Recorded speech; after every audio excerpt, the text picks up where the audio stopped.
திரும்பி போற ஐடியாவே இல்ல. I am coming. হেই, কি অবস্থা সবার? থালাপাতি বিজয়ের শেষ মুভি জান নায়াগানের গল্পে আপনাকে স্বাগতম। ইতিমধ্যেই থালাপাতি ঘোষণা দিয়েছেন যে এটাই তার জীবনের শেষ সিনেমা। বাকি জীবন তিনি রাজনীতি করবেন। তাই এই মুভিটা আমার মতো থালাপাতির সকল ফ্যানদের কাছে একটু বেশি স্পেশাল ছিল। তো আর প্যাচাল না বাড়িয়ে চলে যাই মূল গল্পে। গল্পের শুরুটা এমনভাবে হয় যেন থালাপাতি তার এবং তার রাজ্যের ভোটারদের বাস্তব জীবনের ভবিষ্যৎ কেমন হতে পারে তা এই সিনেমার মাধ্যমে তুলে ধরেছেন। বর্তমান সরকারের মেয়াদ শেষ, নতুন নির্বাচন হচ্ছে, কিন্তু জান নায়াগান গ্রামের কেউই ভোট দিতে যাচ্ছে না। তখন পুলিশ ওই গ্রামে আসে এবং গ্রামবাসীকে জিজ্ঞেস করে, তোমরা ভোট কেন্দ্রে যাচ্ছ না কেন? গ্রামবাসী বলা শুরু করে, স্যার, আমরা ভোট দিতে প্রস্তুত, কিন্তু আমরা জানি আমাদের হয়ে কথা বলার মতো কেউ নেই। আগামী ৩ নির্বাচনে আমরা আর ভোট দেব না। যারা ভোট দিয়েছে তাদের অবস্থাটা একবার দেখুন, অনেকেরই হাত কেটে নেওয়া হয়েছে। এভাবে বাঁচা যায় না স্যার, একদিন ভোট দিয়ে সারা বছর আতঙ্কে থাকতে হয়। একটা মেয়ে বলে, আমি স্কুলে যেতেও অনেক ভয় পাই স্যার। তাদের এই অবস্থা দেখে অফিসারের মায়া হয় এবং সে মেয়েটার কাছে গিয়ে বলে, আমি যখন আসামিদের ধরতে ভয় পাই তখন বীর পুরুষদের কথা মনে করি। আজ তোমাকে এক বীর পুরুষের গল্প বলি, এই গল্পটা তোমার সাহস যোগাবে। এবার দৃশ্যপট ফ্ল্যাশব্যাকে যায়। 2013 সাল, প্রিজন ভ্যানে করে কিছু নতুন কয়েদি আনা হয়। আসামিদের দেখে মনে হচ্ছিল তারা জেল আসতে পেরে বেশ খুশি। কয়েদিদের সামনে রেখে হাবিলদার নারায়ণ তার বড় অফিসার রবিকে ফোন করে বলে, নতুন কিছু কয়েদি এসেছে। নিয়ম অনুযায়ী তো নতুন কয়েদিদেরকে ব্লক এতে রাখা হয়, কিন্তু ওপর থেকে আদেশ এসেছে তাদেরকে ব্লক বিতে রাখতে হবে। রবি বলে, নির্দেশ যেহেতু এসেছে তাহলে বিতেই রাখো। এই বলে ফোন কেটে দেয়। সাথে সাথে তার কিছু একটা মনে পড়ে আর দ্রুত নারায়ণকে ফোন করে জিজ্ঞেস করে, ব্লক বিতে কি কোনো ভিআইপি কয়েদি আছে? নারায়ণ বলে, জি স্যার, বিজনেসম্যান রতন শুক্লা। আগের সরকারকে সে ফিনান্সিয়াল সাপোর্ট দিয়েছিল, তাই নতুন সরকার তাকে মিথ্যা মামলায় জেলে ঢুকিয়ে দিছে। এটা শুনে রবি বলে, তার মানে ওই কয়েদিগুলো বিজনেসম্যান শুক্লাকে মারতেই জেলে এসেছে, ওদেরকে থামাও। সমস্ত পুলিশ শুক্লাকে বাঁচাতে তোড়জোড় শুরু করে দেয়। তখন নারায়ণ আবার রবিকে ফোন দিয়ে বলে, এখন আর কোনো চিন্তা নাই স্যার, গুন্ডারা সবাই সি ব্লকে ঢুকে পড়ছে। রবি নারায়ণের কথা বুঝতে পারে না, সি ব্লকে কি এমন আছে যে কোনো চিন্তা নাই। নারায়ণ গৌরবের সাথে বলে, সেখানে আমাদের থালাপাতি রয়েছেন স্যার। এখানে থালাপাতির একটা গ্র্যান্ড এন্ট্রি হয়। এ সময় গুন্ডাদের পায়ে লেগে একটা বই আর একজন মুরব্বি পড়ে যায়। ওদিকে গুন্ডারা রতন শুক্লাকে ধরে ফেলে, এখনই তাকে ওপারে পাঠিয়ে দিবে। তখন থালাপাতি তাদের ডাক দিয়ে বলে, তোদের ধাক্কা লেগে দাদাজির ঘুম ভেঙে গেছে, উনি মুরব্বি মানুষ, আগে ওনাকে ঘুমাতে দে। গুন্ডারা বলে, তুই কোথাকার কোন জমিদার, এটা কি তোর মামাবাড়ির আবদার? এই বলে তারা শুক্লাকে রেখে আগে থালাপাতিকে মারতে যায়। এইখানে থালাপাতি এক চোখ ধাঁধানো অ্যাকশন দেখায়।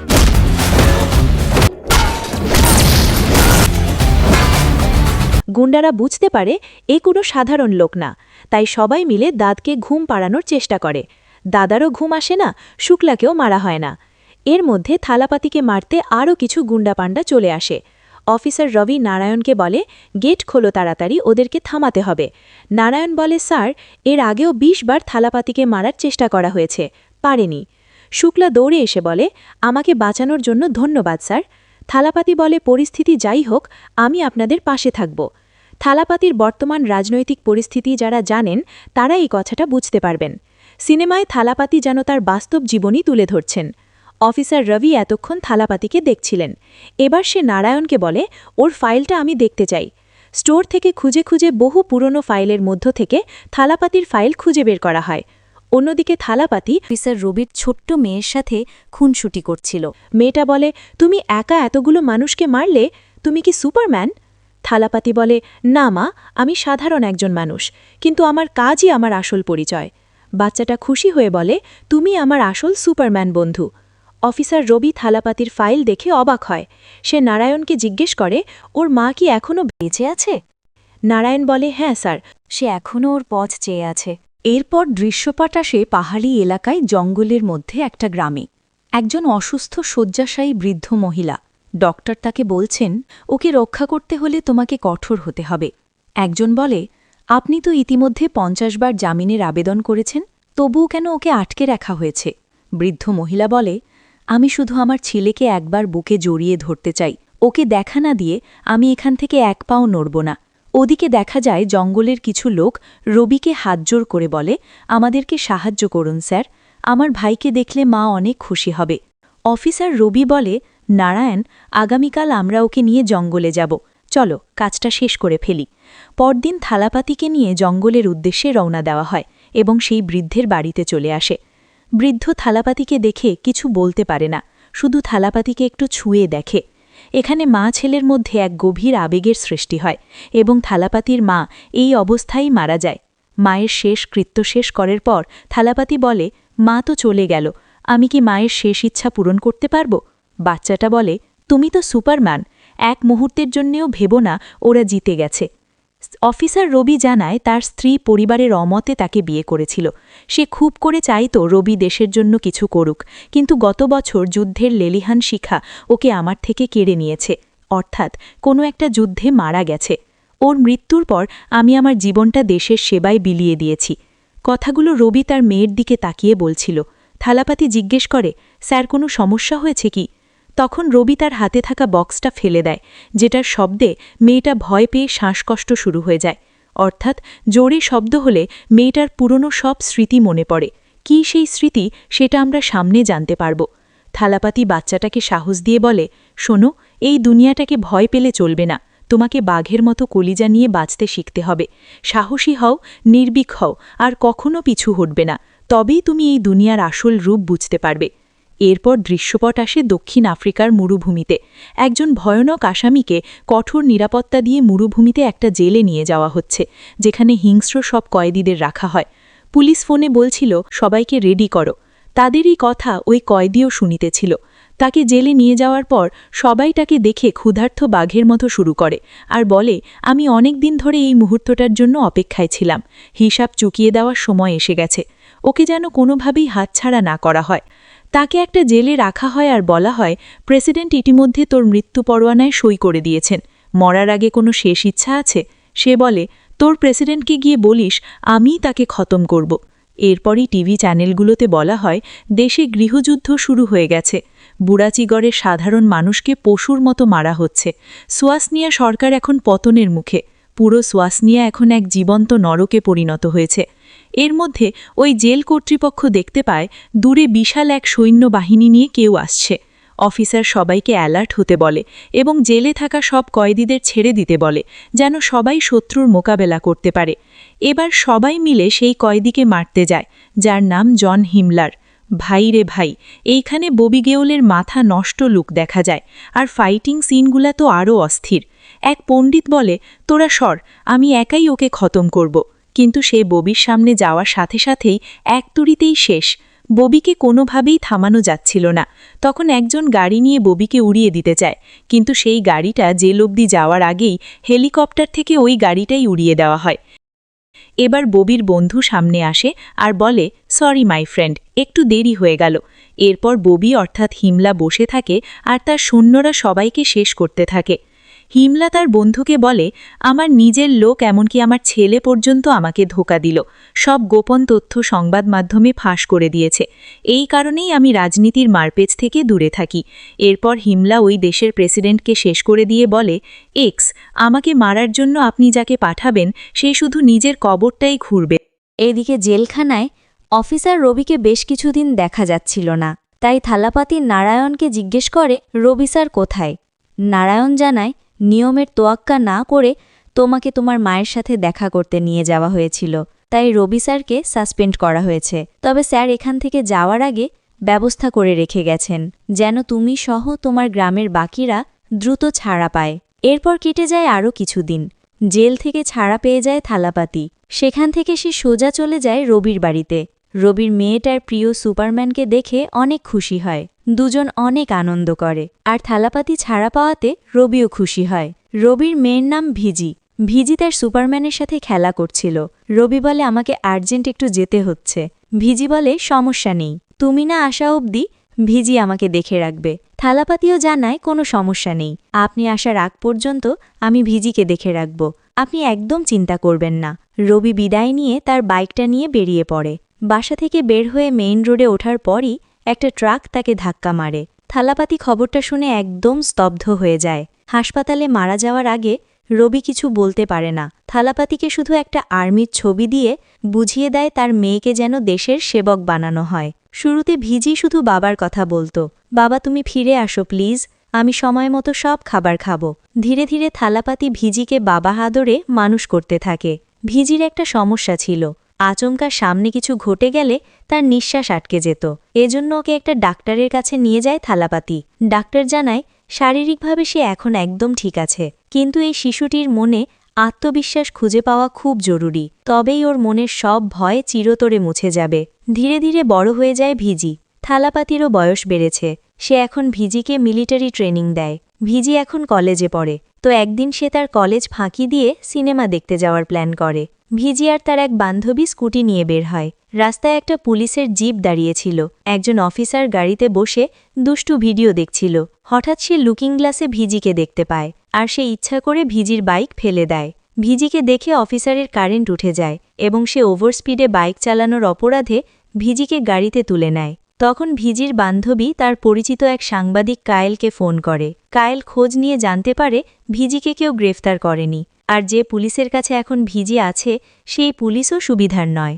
ব্যাপারটা জানতে পেরে কায়েল চলে আসে থালাপাতির কাছে। থালাপাতি সরাসরি সেই পুলিশকে ফোন করে বলে, আমি এখন আর পুলিশ ইউনিফর্ম পরি না। কিন্তু কেন পরি না? এর পেছনে ভয়ানক একটা কারণ আছে। আমি একজনের নাম বলছি, তার থেকে আমার সম্পর্কে জেনে নিবি। এই বলে থালাপাতি ফোন রেখে দেয়। এরপর ওই পুলিশ এক রিটায়ার্ড পুলিশ অফিসারের কাছে নাম বললে, নাম শুনেই সেই পুলিশ অফিসারের চোখ কপালে উঠে যায়, আর সে থালাপাতি সম্পর্কে এমন কিছু তথ্য বলে যে এই পুলিশের গলা শুকিয়ে যায়। সে তাড়াতাড়ি থালাপাতিকে ফোন করে নিজের জীবন ভিক্ষা চায়। তখন থালাপাতি পুলিশকে বলে, তুই এখন ভিজিকে নিয়ে সিনেমা দেখতে যাবি, ওকে সিনেমা দেখিয়ে নিরাপদে বাড়ি পৌঁছে দিবি। দেখা যায় ভিজি পুলিশ পাহারায় পুরো একটা সিনেমা হলে একা একা সিনেমা দেখছে।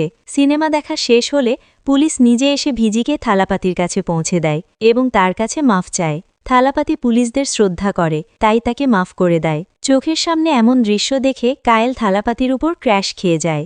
এরপর দেখানো হয় একজন নেতাকে। মানুষ তাকে সৎ নেতা হিসেবেই জানে, কিন্তু আসন্ন নির্বাচনে এই নেতা প্রতিপক্ষকে নিয়ে কিছুটা টেনশনে আছে। এরপর দৃশ্যপট আসে পাকিস্তান বর্ডারে। সেখানে একদল মুজাহিদ ইন্ডিয়াতে বড় ধরনের অ্যাটাক করার জন্য ট্রেনিং নিচ্ছে। ট্রেনিং শেষে সব মুজাহিদ সমুদ্রপথে এসে একটা জাহাজ হাইজ্যাক করে। এই জাহাজেই রয়েছে জন হিমালয়া, যাকে আমরা শুরুতে একবার তাণ্ডব চালাতে দেখেছিলাম। আর্মিরা পুরো জাহাজ ঘিরে ফেলেছিল, তাই একজন হিমালয়াকে পালাতে বলে, কিন্তু হিমালয়া বেশ রিল্যাক্সেই থাকে। সে জানায় তার প্ল্যান আছে। আর্মিরা পাকিস্তানি মুজাহিদদের ধরে ফেলে। এরপর একজন ক্যাপ্টেন হিমালয়ার কাছে আসে, তার কাছে একটা লকেট পায়। সেই লকেট স্ক্যান করলে একটা বক্স ওপেন হয়, যেখানে একটা পুতুল দেখা যায়। সেখানে ওএম নামে একটা কোড ছিল। ক্যাপ্টেন হিমালয়াকে জিজ্ঞেস করে, এই ওএম কি? হিমালয়া কিছু না জানিয়ে তার খেলা শুরু করে দেয়। পুরো জাহাজে রিমোট কন্ট্রোল আর্মস লাগানো ছিল। মুহূর্তেই সেগুলো থেকে গুলি বর্ষণ শুরু হয়। এতে সবগুলো আর্মি মারা যায়, শুধু মুজাহিদরা ছাড়া। তাই হিমালয়া নিজে হাতে ক্যাপ্টেনকে মেরে জাহাজের সাথে ঝুলিয়ে দিয়ে মুজাহিদদের নিয়ে বোটে করে চলে যায়। যাওয়ার সময় বলে এটা একটা ট্রেলার মাত্র। এই ঘটনা নিয়ে সরকার খুবই চিন্তায় পড়ে যায়। সরকার বলে ভোটের আগে পাকিস্তান এই কর্মকাণ্ড ঘটিয়েছে, আমরাও ছেড়ে কথা বলবো না। এরপরে সেই সৎ নেতাকে একটা জায়গায় আসতে দেখা যায়, যেটা একটা গোপন আস্তানা, এবং এই আস্তানায় হিমালয়াও ছিল। অর্থাৎ এই নেতা আসলে সৎ নয়। সে হিমালয়াকে বলে, ট্রেলার তো দেখালে, সামনে নির্বাচন, পুরো খেলা কবে দেখাবে? হিমালয়া জানায়, আগামী 16 তারিখ আমার ওএম বাহিনী আসছে, খেলা শুরু হয়ে গেছে, এই খেলা কেউ থামাতে পারবে না। এবার দৃশ্যপট আসে থালাপাতির কাছে। সে ভিজিকে শক্তিশালী করতে ট্রেনিং দিতে থাকে। এর মধ্যে থালাপাতি একদিন সুপার শপে আসলে কায়েল তাকে দেখে কাছে আসে। এখানে দুজনের মধ্যে খুনসুটি হয়। সে কায়েলকে আন্টি বলে ডাকে। তখন ওই শপে দুইটা ছেলে মারামারি করছিল। কায়েল তাদের ঠিক করে দেয়, যেটা দেখে থালাপাতি অবাক হয়। সে জিজ্ঞেস করে, কিভাবে করলে? কায়েল জানায় সে সাংবাদিক হলেও মনোবিজ্ঞান নিয়ে পড়াশোনা করেছে। এটা শুনে থালাপাতি বলে, আমি তোমার সাথে ফ্রেন্ডশিপ করতে রাজি, কিন্তু তোমার ভিজিকে ট্রিটমেন্ট দিতে হবে। ওর একটা সমস্যা আছে, জোরে শব্দ শুনলে প্যানিক হয়ে যায়, তাই ভিজিকে তোমার সুস্থ করতে হবে। কায়েল রাজি হয়ে যায়।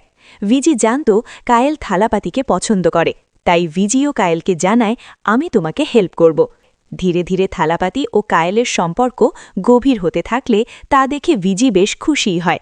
একদিন ভিজি মেলায় একটা পুতুল দেখে পুরো পাগলামি শুরু করে দেয় এবং পুতুলওয়ালার থেকে পুতুলটা ছিনিয়ে নেয়, যেটা দেখে থালাপাতি অবাক হয়ে যায়। দৃশ্যপট চলে আসে সাগরে। সাগরের পানি থেকে সেই একই পুতুল ভেসে ওঠে, অর্থাৎ জাহাজে করে এই পুতুলগুলো নিয়ে যাওয়া হচ্ছিল। গতকালের হামলায় 150 জন আর্মি মারা যায়। সেই ঘটনার ইনভেস্টিগেশনের দায়িত্ব পড়ে এক এনএসআই অফিসারের উপর। অফিসার সাগর তীরে এক ডিভাইস পায়। সে ডিভাইসটা নিয়ে সায়েন্টিস্ট খালিলের কাছে আসে। ডিভাইসটা দেখে খালিল বলে, গতকালকের অ্যাটাকটা ছিল আরসি যুদ্ধের আওতায়, মানে রিমোট কন্ট্রোল যুদ্ধ। এই ডিভাইসটা ম্যানুফ্যাকচার করেছে চায়নার জিনজিরা কোম্পানি। এনএসআই অফিসার ডিভাইসটা সম্পর্কে আরও গবেষণা করতে খালিলকে নির্দেশ দেয়।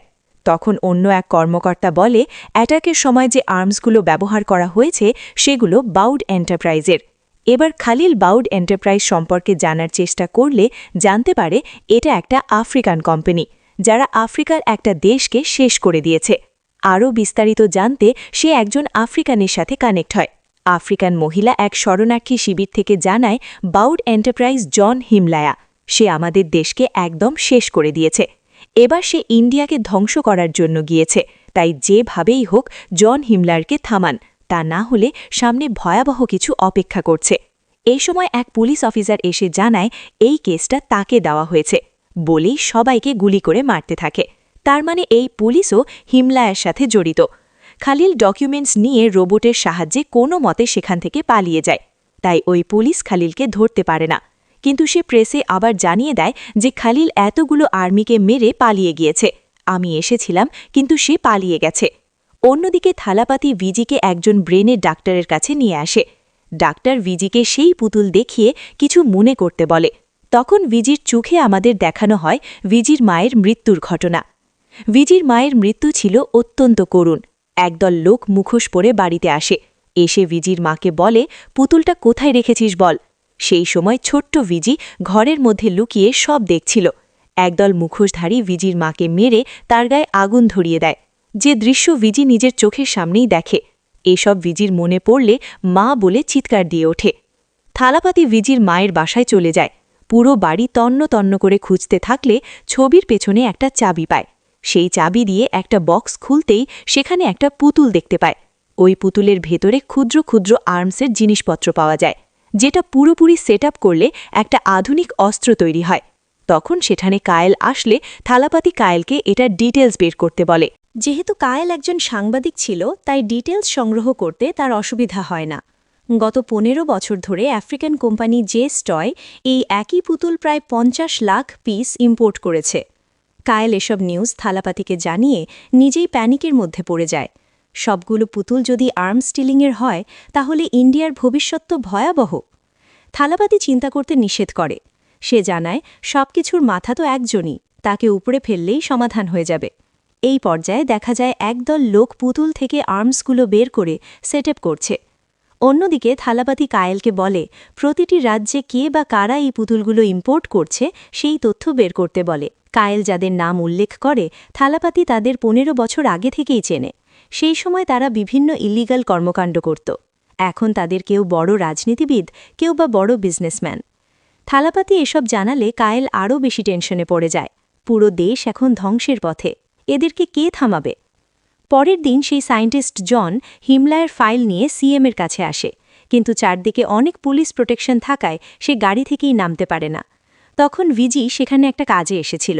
সে ফোনে তার বয়ফ্রেন্ডকে বলে আগামীকাল যেন ফ্যামিলি নিয়ে তার বাসায় আসে। ওই সময় সায়েন্টিস্ট নিজের পঙ্গুত্ব দেখিয়ে ফাইলটা ভিজির হাতে তুলে দেয়, আর ফাইলটা সিএমের কাছে দিতে বলে। ভিজি তখন ফাইলটাতে কী আছে সেটা না দেখেই কোনো মতে সিএমের হাতে তুলে দেয়। আমরা আগেই জেনেছিলাম বাইরে থেকে এই সিএমকে শর্ট মনে হলেও সে আসলে হিমলায়ের সাথে কাজ করে, তাই সে ফাইলটা হিমলায়াকে দিয়ে দেয়। হিমলায়া তার লোকদের বলে মেয়েটিকে ওপারে পাঠিয়ে দাও। পরের দিন ভিজির বয়ফ্রেন্ড কার্তিক তার ফ্যামিলি নিয়ে থালাপাতির সাথে দেখা করে। কার্তিকের বাবা বিয়েতে রাজি, তবে সে অনেক যৌতুক দাবি করে। এতে করে থালাপাতি খুব রেগে যায় এবং তাদেরকে বাড়ি থেকে বের করে দেয়। ভিজি কার্তিককে আটকানোর চেষ্টা করলে কার্তিক বলে, এমন অপমানের পর আর এখানে থাকা যায় না। যদি আমাদের সম্পর্ক ঠিক করতে চাও, তাহলে তোমার আঙ্কেলকে এখান থেকে পাঠিয়ে দাও। সবাই চলে যাওয়ার পর ভিজি মন খারাপ করলে থালাপাতি তার কাছে এসে বলে তারা তোমার জন্য সুটেবল নয়, তার চেয়ে তুমি সেনাবাহিনীতে যোগ দেয়াই মনোযোগী হও। ভিজি জানাই আমার ফিয়ার ফোবিয়া আছে, আমি সেনাবাহিনী হওয়ার যোগ্য নই। আমি কার্তিককে বিয়ে করে সুখে থাকতাম, কিন্তু সেটাও তুমি হতে দিলে না। প্লিজ এখান থেকে চলে যাও, আমাকে একটু একা থাকতে দাও। এসব বলে চলে গেলে কায়েলও ভিজরিকে চলে যেতে বলে। ভিজরি তখন বলে তুমি শুনলে না ওর ফিয়ার ফোবিয়া আছে, তাকে ছেড়ে যাই কি করে বলো? আমি তো তার বাবাকে কথা দিয়েছিলাম আমি ওকে দেখে রাখব। ভিজরিকে আরও স্ট্রং করে তুলতে হবে, আর তুমি ওকে স্ট্রং করবে। এরপর থেকে ভিজি থালাপাতিকে ইগনোর করতে থাকে, যা ভিজরিকে বেশ কষ্ট দেয়। এর মধ্যেই একদিন রাতে একদল গুন্ডা আসে ভিজরিকে মারার জন্য, কিন্তু তাদের দলের নেতা থালাপাতিকে দেখেই আস্তানায় ফিরে আসে। তারপর তার লোকদের বলে সেখানে আমরা যাকে দেখেছি তার কাছে যাওয়া মানে মৃত্যুকে ডেকে এনে জাহান্নামে যাওয়া। লোকটি মামুলি কেউ নয়। একবার আমরা একটা গ্রামে অপারেশন করতে গিয়ে পুরো গ্রাম জ্বালিয়ে দিচ্ছিলাম। সেই সময় ওই লোকটি আমাদের মৃত্যুর দূত হয়ে হাজির হয়েছিল। তাই যতক্ষণ মেয়েটির সাথে ওই লোকটির আছে ততক্ষণ আমরা মেয়েটিকে ছুঁতেও পারব না। তখন অন্য একজন মেয়েটিকে অন্যভাবে তুলে নিয়ে আসার প্ল্যান করে। পরের দিন থালাপাতি থানায় যায়। তার বাসাতে কেন গুন্ডারা এসেছিল এটা যাচাই করলে জানতে পারে ভিজি সিএমের বাসায় গিয়েছিল, সেখানেই কিছু একটা হয়েছে। তাই থালাপাতি আর ভিজরিকে একা ভার্সিটিতে পাঠাতে রাজি হয় না, কিন্তু ভিজি রাগ দেখিয়ে একাই চলে যায়। অন্যদিকে গুন্ডারা টাকা দিয়ে ভিজরির এক বন্ধুকে হাত করে।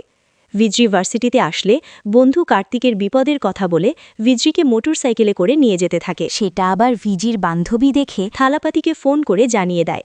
তখন থালাপাতি দেখতে পায় যে কার্তিক আসলে তার সামনে দিয়েই গাড়ি নিয়ে যাচ্ছে, সে আসলে কোনো বিপদে নেই। এতে সে বুঝতে পারে ভিজরি বিপদে পড়েছে, তাই সে এক পুলিশকে ফোন করে আর দ্রুত ভিজরির লাইভ লোকেশন দিতে বলে। এদিকে ওই ছেলেটা ভিজরিকে একটা জায়গায় নিয়ে মোটরসাইকেল থেকে ফেলে দেয়। এরপর গুন্ডাদের কাছে গেলে গুন্ডারা তাকে মেরে ভিজরিকে ধরে, তাকে মারতে থাকে আর জিজ্ঞেস করে সায়েন্টিস্ট কোথায় আছে বল। ভিজি জানায় আমি কোনো সায়েন্টিস্টকে চিনি না।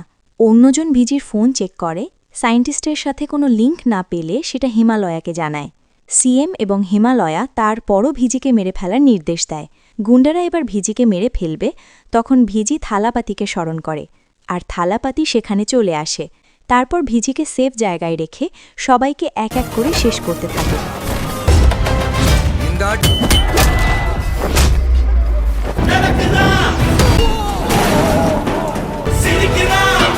গুন্ডাদের দলপতি থালাপাতির এমন ভয়ানক তাণ্ডব দেখে হিমালয়াকে ফোন করে বলে মেয়েটিকে আমরা মারতে পারব না, তার সাথে এমন একজন আছে যে সবাইকে মেরে শেষ করে দিচ্ছে। এটা শুনে হিমালয়া থালাপাতির দিকে ক্যামেরা ঘোরাতে বলে। হিমালয়া এবং সিএম ভেট্রিকে দেখে একদম চমকে যায়। হিমালয়া সিএমের রাগ করে বলে আপনি বলেছিলেন ওকে জেলেই শেষ করে দেয়া হয়েছে, তাহলে ও এখনও বেঁচে আছে কিভাবে? নেতা জানায় আমরা তাকে মারতে পারিনি, হাই অথরিটি থেকে তাকে প্রোটেকশন দেয়া হয়েছিল। এদিকে হিমালয়ার এক দল সৈন্য এসে থালাপাতিকে ধরে ফেলে। তখন হিমালয়া বলে এতক্ষণ খুব তো খেয়াল দেখাচ্ছিলি, এবার তাহলে মর। আর তোর কি জানতে ইচ্ছে করছে আমি কে? আমাকে তুই ভালো করেই চিনিস, এমনকি আমাকে তুই গুলি করেও মেরে ফেলেছি। আমি হচ্ছি সেই পুলিশ কমিশনার অমরেশ পূজারী। এটা বলে ভিডিও কল অন করে নিজের চেহারা দেখায়। থালাপাতি তখন কিছু না বলে তার খেলা দেখানো শুরু করে। এক এক করে তার সব লোকদের মেরে ফেলে, যে দৃশ্য হিমালয়া ওরফে অমরেশ নিজে চোখে দেখে। সবাইকে শেষ করে এবার হিমালয়াকে মারার চ্যালেঞ্জ দেয় থালাপাতি। তখন হিমালয়া বলে আমি এখন আর সেই অমরেশ পূজারী নই, আমি হচ্ছি জন হিমালয়া, তুই আর কাউকে বাঁচাতে আসিস না, একেবারে শেষ করে দেব। থালাপাতি বলে আমি আসছি। এতদিন পর থালাপাতিকে দেখে হিমালয়ার অতীতের স্মৃতি মনে পড়ে যায়। সময়টা 2005 সাল। কোনো একটা ঔষধ খেয়ে অনেক মানুষ মারা গেছে। স্বজনরা বিচারের দাবিতে লাশ নিয়ে আন্দোলন শুরু করে। উপরের নির্দেশে সেই আন্দোলনে গুলি চালিয়ে অনেক মানুষকে মারে পুলিশ। সেই লাশের স্তূপ থেকে স্বজনহারা এক মহিলা থানার সামনে এসে আবার আন্দোলন শুরু করলে কেসটা অনেক সেন্সিটিভ হয়ে ওঠে। কালেক্টর এবং পুলিশ কমিশনার অমরেশ পূজারীকে নিয়ে একটা টিম গঠন করা হয়। দুজন আবার কয়েকজনকে নিয়ে মিটিংয়ে বসলে সেখানে এক পুলিশ, যাকে আমরা সায়েন্টিস্টের ওপর হামলা করতে দেখেছিলাম, সে বলে রোজা রাঙ্গাসামির এই হত্যাযজ্ঞের পেছনে হাত রয়েছে। অমর সেই পুলিশের কাছে রাঙ্গাসামি সম্পর্কে আরও কিছু জানতে চাইলে পুলিশ বলে রাঙ্গাসামি একজন প্রভাবশালী রাজনীতিবিদ, ভারতে যত ইল্লিগাল কর্মকাণ্ড সেই করে, সে একদম ধরাছোঁয়ার বাইরে থাকে। তখনই রাঙ্গাসামি ফোন করে অমরেশকে। এই রাঙ্গাসামি আর অন্য কেউ নয়, সেই নেতা রাঙ্গাস্বামী অমরেশকে ফোন করে বলে, তুমি কি আমার ফাইল ওপেন করতে চাচ্ছ? সেটা না করে ক্লোজই রাখাই ভালো, তা না হলে তুমি বিপদে পড়বে। কিন্তু অমরেশ তাকে থ্রেট দিয়ে বলে, আজকেই আপনাকে বাড়ি থেকে তুলে আনব। অমরেশ তার ফোর্স নিয়ে রাঙ্গাস্বামীর বাড়ি চলে আসে, কিন্তু এসে কিচ্ছু করতে পারে না, কারণ সে অলরেডি কালেক্টরকেই বন্দি করে নিয়ে এসেছে। রাঙ্গাস্বামী অমরেশকে প্রচণ্ড অপমান করে। অমরেশের এমন শোচনীয় অবস্থা হয় যে বাইরে বের হওয়ার পথও পায় না, কারণ বাইরের রাঙ্গাস্বামীর হাজার হাজার লোক জড়ো হয়েছিল। তারা সবার সামনে অমরেশকে নিয়ে ঠাট্টা করতে থাকে। অমরেশের শরীর থেকে পুলিশ ড্রেস খুলে ফেলা হয়, শুধু অমরেশ নয়, তার সহকারীর থেকেও। এরপর রাঙ্গাস্বামী অমরেশকে বলে, যদি আমার বিরুদ্ধে যাও তাহলে সব সময় এরকম অবস্থা হবে, আর আমার সাথে যদি কাজ করো তাহলে আমরা ভাই ভাই। অমরেশ কোনো কথা না বলে জন্মদিনের ড্রেস পরা অবস্থাতেই থানায় চলে আসে। সেখানে এসে সব পুলিশকে দেখে তার মনে হয় হয়তো তারাও তাকে নিয়ে মজা নিচ্ছে, তাই চুপচাপ রুমে গিয়ে দরজা লাগিয়ে দেয়। অন্যদিকে ন্যায় বিচারের জন্য যে মহিলাটি আন্দোলন চালিয়ে যাচ্ছিল, তাই রাঙ্গাস্বামীর লোকেরা ওই মহিলার স্কুল পড়ুয়া মেয়েকে তুলে নিয়ে দুষ্টু কাজ করে এবং তার মেয়ের কাপড়গুলো ওই মহিলার কাছে এনে ছুঁড়ে ফেলে দেয়। মহিলাটি সেই কাপড়টা পতাকা হিসাবে উড়িয়ে দেয়। ন্যায় বিচার নিয়ে নিউজ মিডিয়ায় ব্যাপক প্রচারণা চলতে থাকলে সরকার রাঙ্গাস্বামীকে সারেন্ডার করতে বলে, কিন্তু রাঙ্গাস্বামী জানায় ব্যাপারটা সে দেখবে, এ তো মাথা ব্যথার কিছু নেই। এবার রাঙ্গাস্বামীর লোকজন থানার সামনে বোম ব্লাস্ট করায়। এতে সরকার আরও বেশি বিপাকে পড়ে যায়, তাই এবার ইন্সপেক্টর থালাপাতিকে বদলি করে নিয়ে আসা হয়। থালাপাতি এসে থানার সামনে থাকা সব গুন্ডাদের শায়েস্তা করে মহিলাটির সামনে গিয়ে খাবার রাখে। মহিলাটি বলে, যতক্ষণ না আমি আমার মেয়েকে পাচ্ছি ততক্ষণ আমি কোনো খাবার মুখে নেব না। তখনই থানায় একটা ফোন কল আসলে মহিলা থালাপাতিকে বলে, যান এবার চামচামি করেন। কলটা রাঙ্গাস্বামীরই ছিল। সে থালাপাতিকে বলে, আমার লোকদের মেরেছিস কেন? জানিস না আগের অফিসারের সাথে কি করেছি? তাই ভালোই ভালোই এখান থেকে চলে যা, তা না হলে তোর অবস্থাও একই হবে। থালাপাতি পাল্টা জানিয়ে দেয়, হাতে এক গ্লাস পানি নে। তখনই রাঙ্গাস্বামীর বড় এক নেতার বডি তার ঘরের সামনে আসলে রাঙ্গাস্বামী আগে পানি খায়। তখন থালাপাতি বলে, যদি এখনই মহিলার মেয়েকে ফেরত না দিয়ে যাস তাহলে অবস্থা আরও খারাপ হবে। রাঙ্গাস্বামী তার লোকদের নির্দেশ দেয় মেয়েটাকে দিয়ে আসতে, কিন্তু গুন্ডারা মেয়েটাকে জন্মদিনে ড্রেস পরা অবস্থায় গাড়ি থেকে ছুঁড়ে ফেলে দেয়, যা দেখে মহিলা মেয়ের কাছে ছুটে আসে। থালাপাতি প্রচণ্ড রেগে নিচে নামতেই আবারও রাঙ্গাস্বামীর কল আসে। রাঙ্গাস্বামী ফোনে থালাপাতিকে উপহাস করে বলে, মেয়েটাকে দেখে তুই খুশি তো? এবার তোরা দুজন আমার বাড়িতে দাওয়াত খেতে আয়, তা না হলে মেয়ের মতো মায়ের অবস্থাও কিন্তু একই হবে। থালাপাতি রাঙ্গাস্বামীর বাড়িতে যেতে রাজি হয়। রাঙ্গাস্বামী তার সব লোকদের বাড়ির সামনে জড়ো করে। থালাপাতি ওই মহিলাকে সাথে নিয়ে আসে। রাঙ্গাস্বামী খাবার টেবিলে মহিলাকে চড় মেরে অনেক অপমান করতে থাকলে পাশের চালারা অট্টহাসিতে মেতে ওঠে, যেটা সহ্য করতে না পেরে রাঙ্গাস্বামীর কাছের একজনকে আঘাত করে মেরে ফেলে। এতে রাঙ্গাস্বামী অনেক রেগে গেলে মহিলা রাঙ্গাস্বামীকে কষে এক চড় মারে। এই ঘটনা নিচে পৌঁছে গেলে রাঙ্গাস্বামীর শত শত ভক্ত ভেতরে আসতে থাকলে থালাপাতির লোকজন খুব দ্রুতই পরিস্থিতি নিজেদের আয়ত্তে নিয়ে ফেলে। অর্থাৎ থালাপাতি প্ল্যান করে আগেই তার লোকদের ছদ্মবেশে পাঠিয়েছিল, তাই রাঙ্গাস্বামীর সব লোকজন কোণঠাসা হয়ে পড়ে। এবার থালাপাতি রাঙ্গাস্বামীকে বেল্ট দিয়ে পিটিয়ে জন্মদিনের ড্রেস পরিয়ে ফেলে এবং সবার সামনে দিয়ে থানায় নিয়ে আসে। থালাপাতি তার দায়িত্ব নিষ্ঠার সাথে পালন করলে মহিলাটি থালাপাতিকে জনগণের নায়ক হিসেবে ঘোষণা করে। অন্যদিকে অমর সারা জীবন নিষ্ঠার সাথে পুলিশের চাকরি করে এসেছে, কখনো অন্যায়ের সাথে আপোষ করেনি, আর তাকে কিনা আজ এত অপমানিত হতে হলো, এটা ভেবে সে একদম ডিপ্রেশনে পড়ে যায়। একসময় যারা অপরাধী ছিল আজ তারা ভোটে জয়লাভ করে জনগণের নেতা হয়েছে, তাদেরকে এখন স্যালুট করতে হয়। এসব ভাবতে ভাবতে অমর আর বেঁচে থাকতে চায় না। সে যখন মাথায় গান ঠেকায় তখন তার বিবেক সামনে এসে বলে, তুই নিজেকে কেন মারবি? তুই নিজেকে বদলা, আইনকে ব্যবহার করে পুরো পৃথিবী রাজ কর। অমরেশ এটা মানতে না চাইলেও পরবর্তীতে সেইটাই স্থির করে।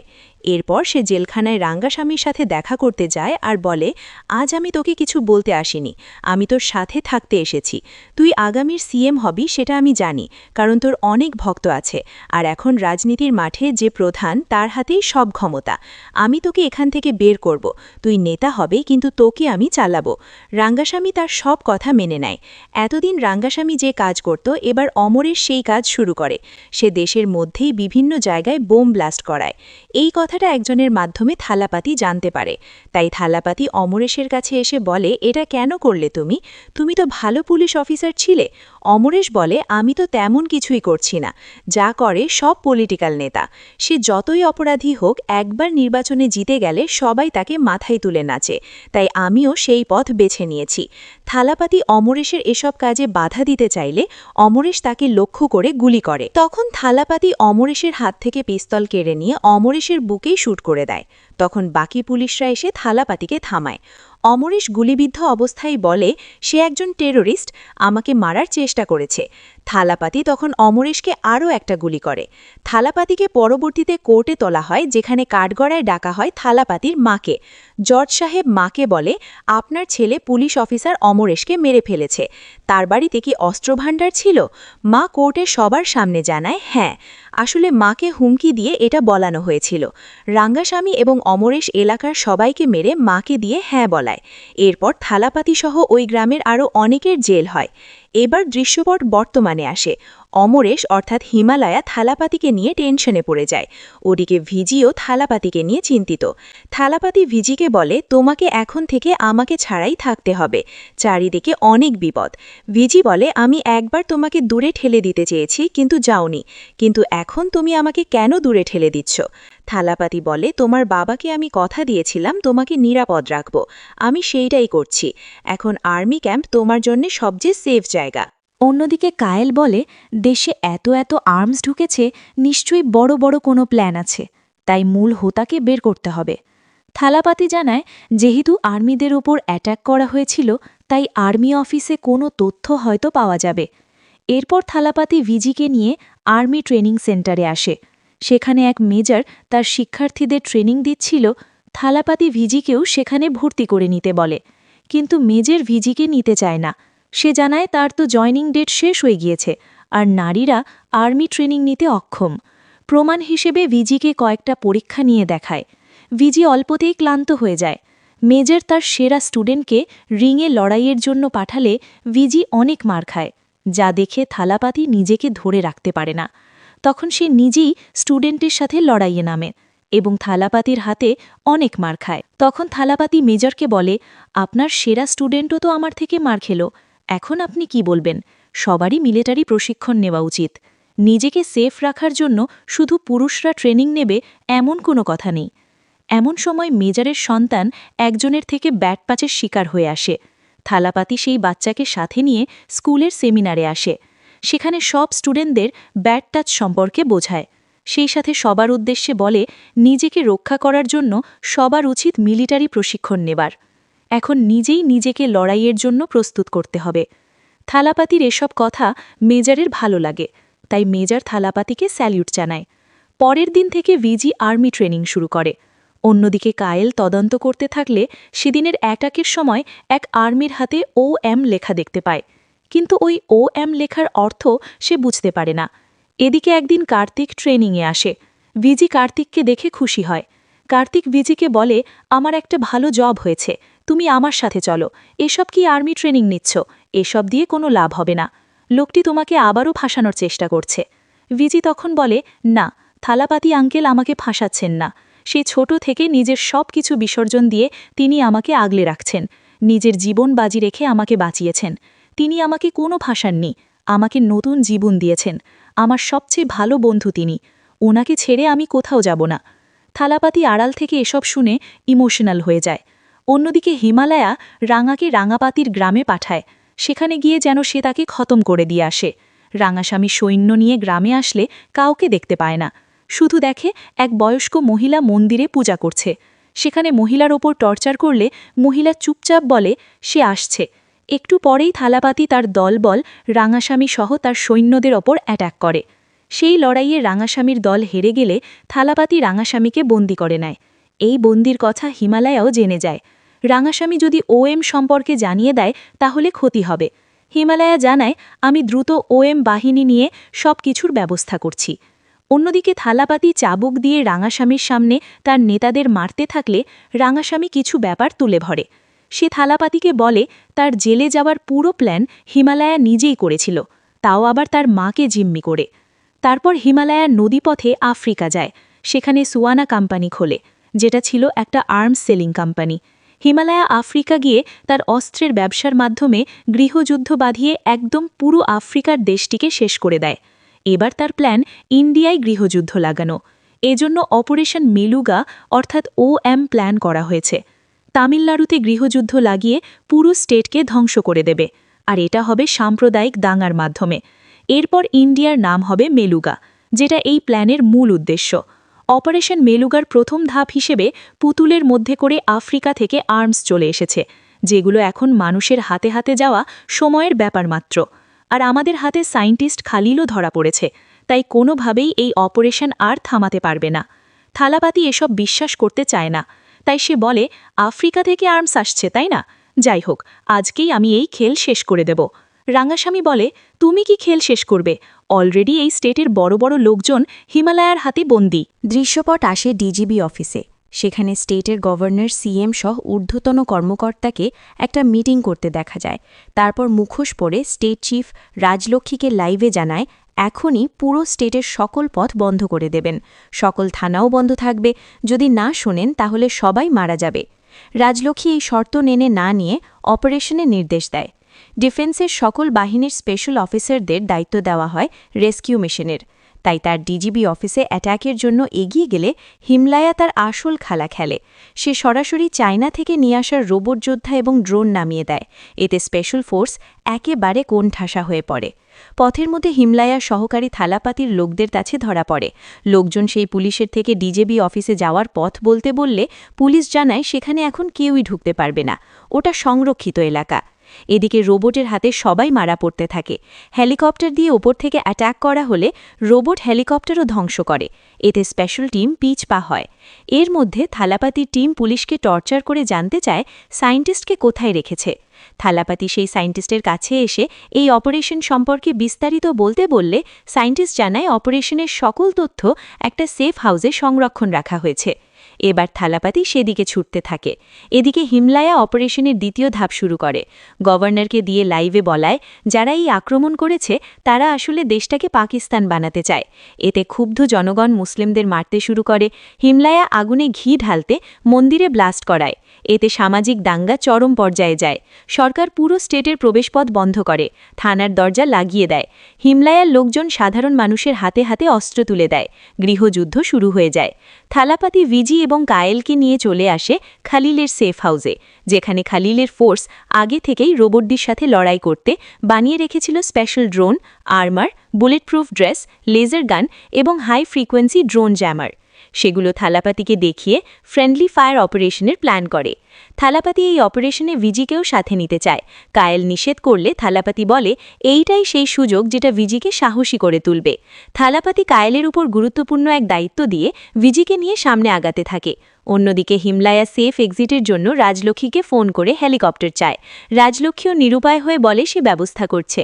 এর মধ্যে থালাপাতি ড্রোন এসে স্পেশাল ফোর্সদের জানিয়ে দেয় লড়াই যেন না থামায়।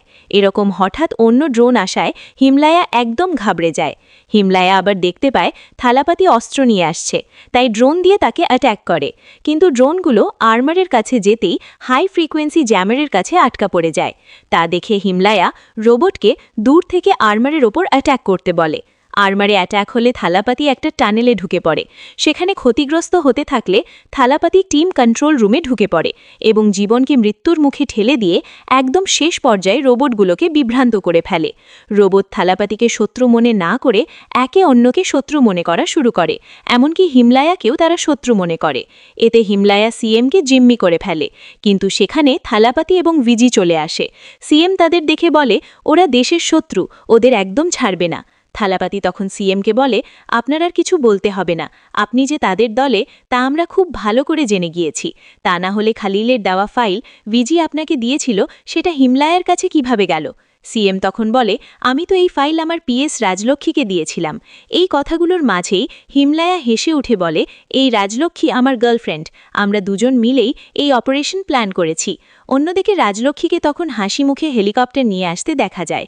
এদিকে থালাপাতি এবং হিমলায়ার লড়াই শুরু হয়। থালাপাতি হিমলায়ার হাতে মার খেয়ে আহত হলে হিমলায়া থালাপাতিকে বলে তোকে তো আমি মারবই, তার আগে নিজের চোখে পুরো স্টেটের ধ্বংস দেখ। টিভিতে গৃহযুদ্ধের নিউজ দেখায় থালাপাতি, যেখানে এক ধর্মের লোক অন্য ধর্মের মানুষদের মারতে যেতে থাকলে মাঝপথে একটা ব্লাস্ট হয়, যা দেখে থালাপাতি অবাক হওয়ার চেয়ে হিমলায়া বেশি অবাক হয়। একটু পরেই দেখা যায় অন্য ধর্মের লোকজন ভিন্ন ভিন্ন উপাসনালয় সেভ করতে থাকে, যা দেখে হিমলায়া বুঝতে পারে যে ধর্মীয় দাঙ্গার মাধ্যমে সে যে গৃহযুদ্ধ লাগাতে চেয়েছিল সেইটাতে সে ব্যর্থ হয়েছে। হিমলায়ার মন খারাপ হলেও থালাপাতি অট্টহাসিতে মেতে ওঠে। এরপর বলে, তোর বোধহয় খলিলের কাছে পাওয়া পেনড্রাইভের কথা মনে নেই। সেই পেনড্রাইভে তোদের যাবতীয় কর্মকাণ্ড ছিল, যা এখন পুরো দেশবাসী দেখেছে, আর তারা এখন সোচ্চার। আমাদের মানুষেরা একতাবদ্ধ হয়ে বাস করে। তোর এই ডার্টি পলিটিক্স আমাদের কিচ্ছু করতে পারবে না। এখন ভোটের মাধ্যমে সবাই যোগ্য প্রার্থীকে বাছাই করে নেবে। এসব শুনে হিমলায়া আরও রেগে যায় এবং থালাপাতিকে মারতে থাকে। থালাপাতিও ইচ্ছে করেই মার খায় শুধুমাত্র ভিজির ফেয়ারফোবিয়া থেকে তাকে মুক্ত করার জন্য, আর এটাতে সে সফলও হয়। ভিজি তার ভয়ভীতি কাটিয়ে একদম আক্রমণাত্মক হয়ে ওঠে, যা বসে থেকে আনন্দের সাথে দেখে থালাপাতি। কিন্তু ভিজি যখন বিপদে পড়ে তখন থালাপাতি ঠিকই লড়াইয়ে নামে এবং দুজন লড়াইয়ে নেমে সবাইকে মেরে শেষ করতে থাকে। অন্যদিকে রাজলক্ষ্মী এতক্ষণে জেনে গিয়েছিল হিমলায়া বিপদে আছে, তাই হেলিকপ্টার নিয়ে ছাদে এসে নামে। হিমলায়া ছাদে এসে হেলিকপ্টারে করে পালাতে চাইলে থালাপাতির রকেট লঞ্চের দিয়ে পুরো হেলিকপ্টার ধ্বংস করে ফেলে। হিমলায়া নিজের গার্লফ্রেন্ডকে হারিয়ে থালাপাতি মারতে আসলে উল্টো থালাপাতি হাতে মার খায় এবং শেষমেশ গুলি করে হিমলায়াকে মেরে পুরো চ্যাপ্টারে ক্লোজ করে দেয়। এবার সিন চলে আসে একদম মুভির শুরুতে। পুলিশ গ্রামবাসীকে থালাপাতি গল্প শুনিয়ে বলে, সেই যদি অন্যায়ের বিরুদ্ধে প্রতিবাদ করতে পারে তাহলে আপনারা কেন পারবেন না। এ কথা শুনে সবাই একতাবদ্ধ হয়ে ভোট দিতে যায়। এই খবর যখন রাজনৈতিক নেতার কানে পৌঁছায় তখন সে গুন্ডা পাঠিয়ে দেয়। মাঝ রাস্তায় গুন্ডারা গ্রামবাসীদের পথ আটকায়, কিন্তু গ্রামবাসীরা প্রত্যেকে যখন ব্যাগ থেকে এক একটা ধারালো অস্ত্র বের করে তখন গুন্ডারা ভয় পেয়ে রাস্তা ছেড়ে দেয়। সবাই নির্বিঘ্নে ভোট দেয়। অন্যদিকে থালাপাতি আর ভিজিও ভোট দিয়ে বের হলে ৩ জন সাংবাদিকের মুখোমুখি হয়, আর সেই ৩ সাংবাদিক আর অন্য কেউ নয়, পরিচালক অ্যাটলি, নেলসন এবং লোকেশ, আর জিজ্ঞেস করে, দেশে কি সত্যিই পরিবর্তন আসছে? থালাপাতি জানায়, যদি দেশকে সত্যিই আমরা পরিবর্তন করতে চাই তাহলে আগে গ্রামবাসীদের পরিবর্তন করতে হবে, ভোট দিতে হবে যোগ্য প্রার্থীকে।